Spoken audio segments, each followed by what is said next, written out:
Вашему вниманию краткий обзор самых значимых событий Ленского района за последние 2 месяца. В Ленском аэропорту начались ремонтные работы, в рамках которых будет полностью обновлено бетонное покрытие перрона с созданием разметки. Будет произведена замена светосигнального оборудования, также будет укреплена щебеночно-песчаной смесью взлетно-посадочная полоса, что сделает ее более устойчивой к осадкам. Подрядчикам завезен бетонный завод, цемент и щебень. Объем финансирования составляет 1 миллиард 87 миллионов рублей. Проект будет реализован в 2 этапа. Завершение ремонтных работ планируется в 2026 году. В данный момент производятся работы по демонтажу бетонного покрытия перрона. Демонтаж порядка 13 тысяч квадратов. В данный момент 60% демонтировано, 40% вывезено. Завозим щебеночно-песчаную смесь С5 для основания под бетонное покрытие перрона. Завезено около 1500 кубов смеси. Завезено для изготовления бетонной смеси 999 тонн цемента марки 500. На днях ждем с Махсоголоха щебень фракции 520 для изготовления бетонной смеси. В этом году должны полностью забетонировать покрытие перрона, 200 метров покрытия взлетно-посадочной полосы, также устроить обочины, откосы вокруг перрона. Теперь пассажиров к трапу самолета доставляют на автобусе. В связи с этим администрация аэропорта призывает пассажиров своевременно проходить регистрацию, а также выражает благодарность управлению «Алмаздортранс» за предоставленный автотранспорт на период ремонтных работ. Все лето в Ленском районе работает водное сообщение по маршруту Ленск-Пеледуй-Витим. Судно ходит 5 раз в неделю. Направление пользуется большим спросом, мест свободных не бывает. Также с июня Полесье курсирует между Ленском и Алекминском. По этому направлению судно ходит 2 раза в неделю. Сегодня Полесье отправляется по маршруту Ленск-Витим-Пеледуй. Как всегда, мест свободных нет. Я приезжала документы сделала, так как у нас там в Пеледуе не всегда можно попасть к нотариусу. Она бывает раз в месяц, и здесь можно к ней более доступно прийти в любое время. И сделать документы. Кто-то приезжает по больничным делам. Татьяна призналась, что билеты нужно приобретать заранее. Полесье пользуется большим спросом. В этот день в районный центр по делам приезжала и заместитель главы поселка. Алена Борисовна приехала утром, и уже после обеда женщина отправилась домой. Я очень рада, что все-таки у нас водный транспорт в этом году есть. Для жителей Витима, Пеледуя это очень хорошо. Мы очень боялись, что не будет этого вида транспорта, потому что были серьезные финансовые трудности и у компании, и у района по поводу субсидий. Я рада, что все-таки вопрос решился. И наши жители пользуются. И субсидированный билет, все-таки 3500 это не 7000. Также субсидированными стали перелеты на самолете по направлению Ленск-Мирный, Мирный-Ленск. Количество рейсов увеличено. Они будут осуществляться до 20 августа. Полесье будет ходить до окончания навигации. В Ленске началось строительство многоквартирного 4-этажного жилого дома для специалистов социальной сферы. В доме будет предложено 37 1-, 2- и 3-комнатных квартир площадью от 40 до 50 квадратных метров. В 2025 году подрядчик планирует выполнить кладку стен, монтаж наружных сетей, кровлю и остекление. Фасадные работы и запуск отопления намечены на 2026 год. Материалы завезены пока не все, но будут уже. Разговоры идут, договора будут. Сейчас работает примерно 20 человек. Пополнение будет на следующей неделе, человек 10, и уже усиленно будет. По графику работ мы чуть-чуть опаздываем, но к концу объекта, я думаю, все успеем. Данный объект строится для обеспечения муниципальным жильем сотрудников бюджетной сферы, учителей, врачей, муниципальных служащих.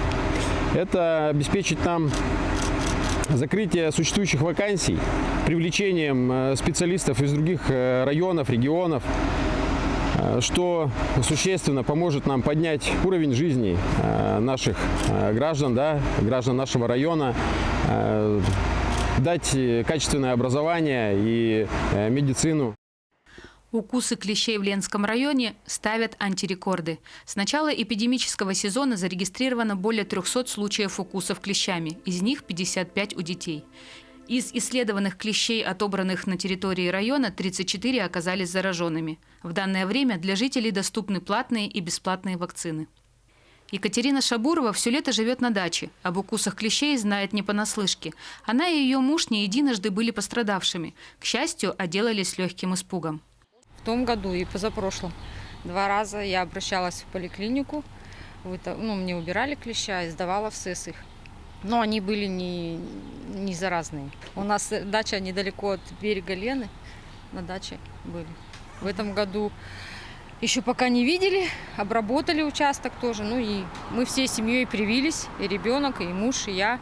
Все по 3 прививки, мы теперь вроде как бы обезопасили себя.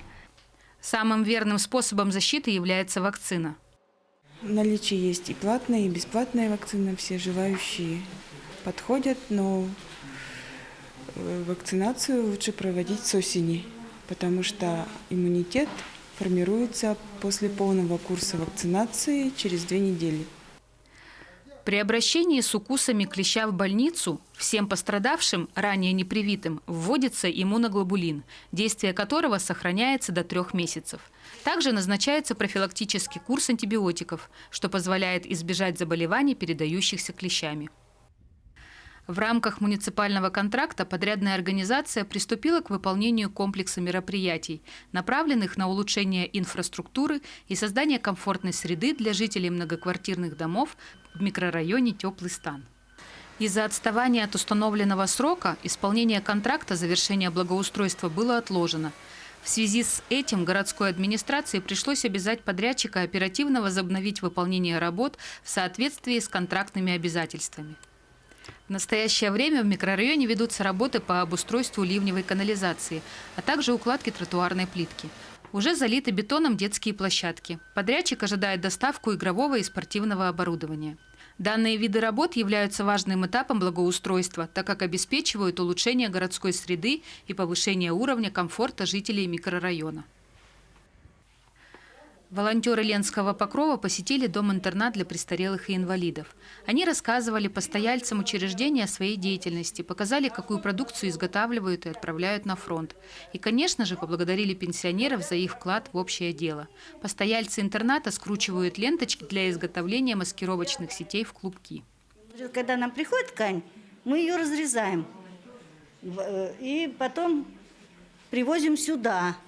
И вот люди, которые здесь находятся, помощники наши, волонтеры, они нам вот такие вот бочоночки плетут, а мы их потом вяжем в сеть, вы видели. Представляете, сколько бы мы тратили время, чтобы их скрутить. Нам, конечно, дети приходят, а без них мы бы не справились.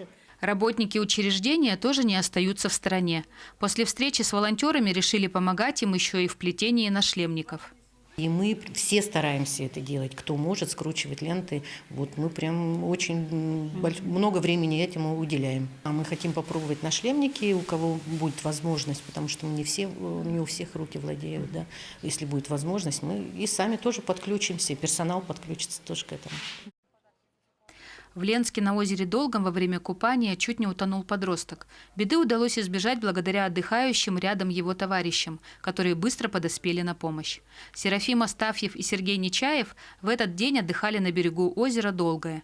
Это излюбленное место подростков, вода здесь теплая, дно не каменистое, но довольно много подводных сюрпризов – ямы и воронки. Компанию, в которой отдыхал пострадавший, Серафим и Сергей заметили сразу. Ребята купались, катались на лодках. После двое решили переплыть на другую сторону озера. На одну сторону хватило сил, на вторую одного подростка не хватило сил переплыть. Все, мы увидели то, что он начинает уже потихонечку ослабевать. Вот, все, стояли, смотрели, думали, он доплывет. Вот и все, поняли то, что он окончательно уже потерял силы. Не раздумывая, Серафим с другом прыгнули в воду и поплыли навстречу утопающему. Добравшись до него, взяли парня под руки и направились к берегу.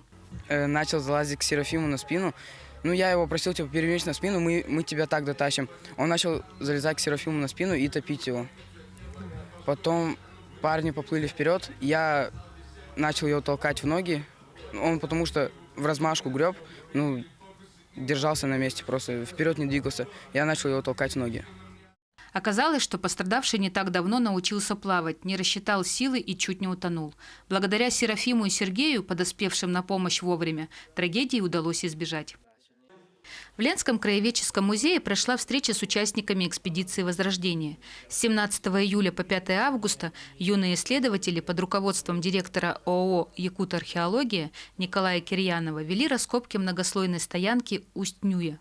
Обнаружили уникальные артефакты прошлого. Среди находок наконечники стрел и копий, фрагменты керамики и многое другое. Некоторые предметы относятся к XIV веку. Эти открытия помогут лучше понять быт и культуру древних жителей Якутии.